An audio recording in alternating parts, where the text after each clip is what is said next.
बच्चों, सोच रहे हो ना जैन 26 से मई 26 में शिफ्ट हो जाते हैं। शिफ्ट होने से पहले इस वीडियो को बड़े ध्यान से देख लेना और अपने सारे दोस्तों को फॉरवर्ड करना जिसके लिए काम की चीज हो सकती है। अगर आप जैन 26 से मई 26 के अंदर में शिफ्ट कर देते हैं तो सबसे पहला चेंज जो आएगा वो आपका फाइनेंस एक्ट चेंज हो जाएगा। जैन 26 के अंदर में आपका फाइनेंस एक्ट 2024 एप्लीकेबल था, जबकि मई 26 के अंदर में आपका फाइनेंस एक्ट 2025 एप्लीकेबल होने वाला है। फर्दर मोर लगभग लगभग 11 टॉपिक ऐसे हैं जिसके अंदर में बड़े चेंजेस और छोटे चेंजेस है। वो इस प्रकार से है। सबसे पहला चेंज है बेसिक के अंदर में बड़ा चेंज है। बेसिक के टैक्स कैलकुलेशंस के अंदर में बहुत सारे चेंज आए हैं और इसका इंपैक्ट ऑलमोस्ट हर चैप्टर के अंदर में देखने को मिलता है। दूसरा कैपिटल गेन के अंदर में लगभग लगभग स्मॉल चेंजेस है। इसका इंपैक्ट सिर्फ कैपिटल गेन के अंदर में आएगा या तो फिर टोटल इनकम के अंदर में आ सकता है। टीडीएस टीसीएस बड़े चेंजेस आए हैं टीडीएस टीसीएस के अंदर में और इंपैक्ट 100% होने वाला है। नेक्स्ट आता है search and seizure. Search and seizure के प्रोसीजरल पार्ट के अंदर में बड़े चेंजेस आए हैं। मैंने रिसेंटली सीए फाइनल का अपना डीटी का बैच खत्म किया है फॉर मई 26 टू जनवरी 27। बहुत सारे बच्चे शायद आपको ये बता भी पाएंगे, उन्हें ये बैच लिया होगा तो। नेक्स्ट आता है बेटा आपका एग्जाम्पशन टॉपिक। स्मॉल चेंजेस है, कोई बहुत बड़ा इंपैक्ट नहीं है। नेक्स्ट आता है आरओआई। अपडेटेड रिटर्न्स को लेकर के बड़े चेंजेस हैं जिसके कारण आपके अपडेटेड रिटर्न्स के क्वेश्चन चेंज हो जाएंगे। नेक्स्ट आता है आपका एनआर टैक्सेशन। एनआर टैक्सेशन के अंदर में रेट चेंज हुए हैं। फर्दर कैपिटल गेन के अमेंडमेंट के कारण भी यहां पे आपको इंपैक्ट देखने को मिलता है, तो यस ये रिलेवेंट बन जाता है। नेक्स्ट आता है एक और topic PCRT, that is public charitable and religious trust. Multiple sections के अंदर में अमेंडमेंट आए हैं जिसका इंपैक्ट एक एवरेज होता है, ना कि स्मॉल ना कि हार्ड, बट हाँ हो सकता है। नेक्स्ट आता है टीपी, जो एक इंपॉर्टेंट क्वेश्चन है, हर अटेम्प्ट के अंदर में आता है। इसके अंदर में बिग चेंजेस आए हैं और अभी जनवरी 26 से ही सेफ हार्बर भी लागू हुआ है, तो जिसके क्वेश्चन आपको मई 26 ऑनवर्ड देखने को मिल सकते हैं। नेक्स्ट आता है आपका टैक्स ऑडिट। टैक्स ऑडिट के अंदर में लगभग 3 क्लॉजेस ऐड किए गए। स्मॉल चेंजेस है, इतना बड़ा इंपैक्ट नहीं है। आईएफओएस को अगर देखा जाए तो उसके अंदर में स्मॉल चेंजेस ही है, बड़े चेंजेस नहीं है। बच्चों, जो भी बच्चा सीए फाइनल सीएमए फाइनल में जनवरी 26 से मई 26 को अगर शिफ्ट करने की बात कर रहा है, मेरा पर्सनल रिकमेंडेशन रहेगा मत करना। क्यों? क्योंकि अगर आपको एक ही ग्रुप देना है, जेन्युइनली ग्रुप 2 दे दो आप। क्यों? क्योंकि आपका डायरेक्ट टैक्सेस के अंदर में बड़े चेंजेस आ रहे हैं। अब अगर मैं सिर्फ बेसिक की बात करूं तो एक हिंट दे देता हूं आपको। सिर्फ बेसिक की अगर बात करूं तो जैन 26 तक के क्या होता था कि आपके 115 बीएसई में से स्पेशल इनकम में से भी आपको क्या मिल जाता था? रिबेट मिल जाता था। याद आ रहा है आपको? यस और no? Except 112 A. Under the new finance act 2025 special income से आपको रिबेट नहीं मिलने वाला, जिसके कारण आपका पूरा कैलकुलेशन क्या हो जाता है? चेंज हो जाता है। यस, फर्दर रिबेट की जो लिमिट है वो भी चेंज हो गई, मतलब चैप्टर नंबर 1 चेंज हो जाता है। और मैं आपको बताऊं, हो सकता है आप मेरा अमेंडमेंट लेक्चर देख लो जो मैं हर बार अपडेट करता हूं, आप मेरा एबीसी एनालिसिस देख लो, लेकिन यही गलती आप डीटी के अंदर में करते आए हैं, जहां पे आप क्या करते हैं? सिर्फ अमेंडमेंट पढ़ लेते हैं। लेकिन अमेंडमेंट पढ़ना एक्चुअली उसको इंप्लीमेंट करने से बहुत ज्यादा अलग होता है। आप एनआर के रेट चेंज पढ़ सकते हैं, लेकिन एनआर के रेट चेंज को एट एक्चुअल इंप्लीमेंट करना, जिसमें एफआईआई के क्वेश्चंस आते हैं, क्यूएफआई के क्वेश्चंस आते हैं, एनआरआई के क्वेश्चंस आते हैं, वहां आपको वो इमीडिएटली क्लिक नहीं करता। ट्रांसफर प्राइसिंग में रिसेंटली सेफ हार्बर को ऐड किया गया है। मैंने रिसेंटली जैन 26 के अमेंडमेंट लेक्चर में भी बोला है।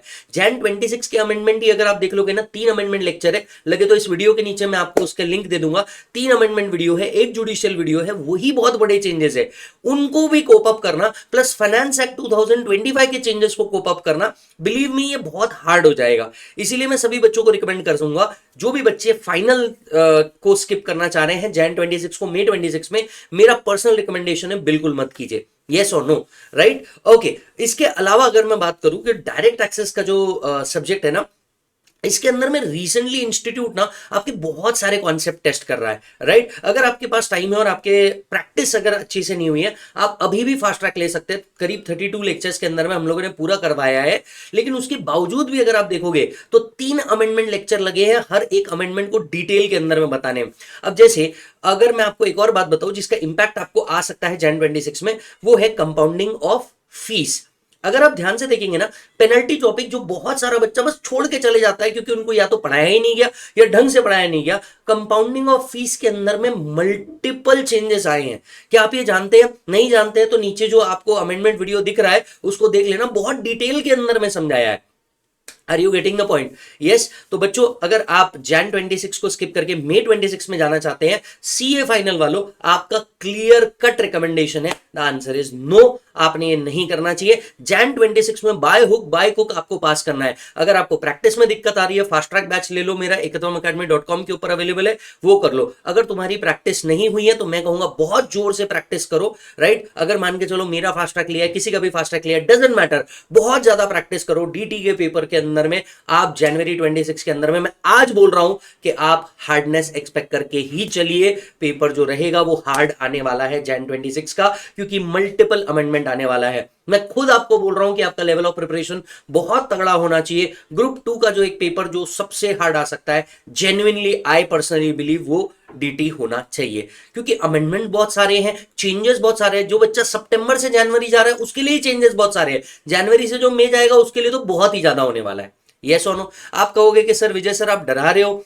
जी हां, मैं आपको गलत होप्स नहीं देना चाह रहा कि यार ये नहीं है, जो है वो है, और ये मेरे कारण नहीं है, आपके कारण नहीं है। This is because of the change in the finance act और the change which has been brought.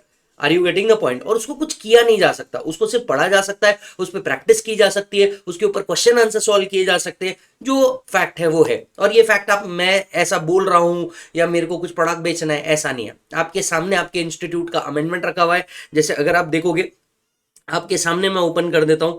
Yes, ये कितना जुडिशियल अपडेट है सिर्फ जनवरी से सितंबर के लिए, आप वो देख लो।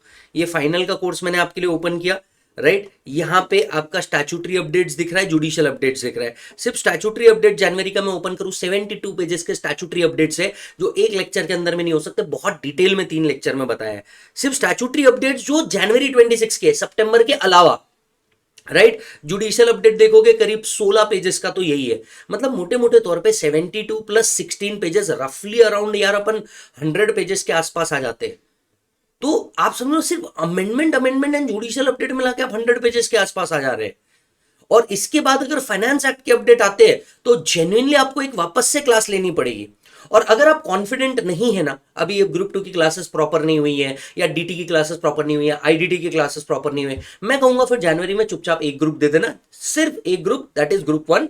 और डीटी के लिए अच्छे से प्रिपरेशन करना, वापस से फॉर मई 26 वापस से क्लास लेकर के।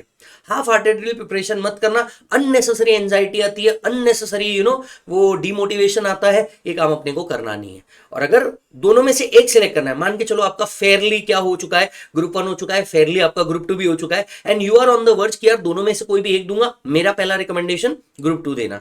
दूसरा, अगर ग्रुप 1 का प्रिपरेशन बहुत अच्छा हुआ और ग्रुप 2 का आप सिर्फ मैं ग्रुप 1 अच्छे से कर लेता हूं और ग्रुप 2 में मेरे को डीटी अच्छा लगता है, आईडीटी अच्छा लगता है, आईबीएस अच्छा लगता है, तो एक काम करता हूं मैं सिर्फ ये दे देता हूं, एक पेपर दे देता हूं एग्जामिशन के लिए। मत करना, होल हार्टेडली ग्रुप 1 देना।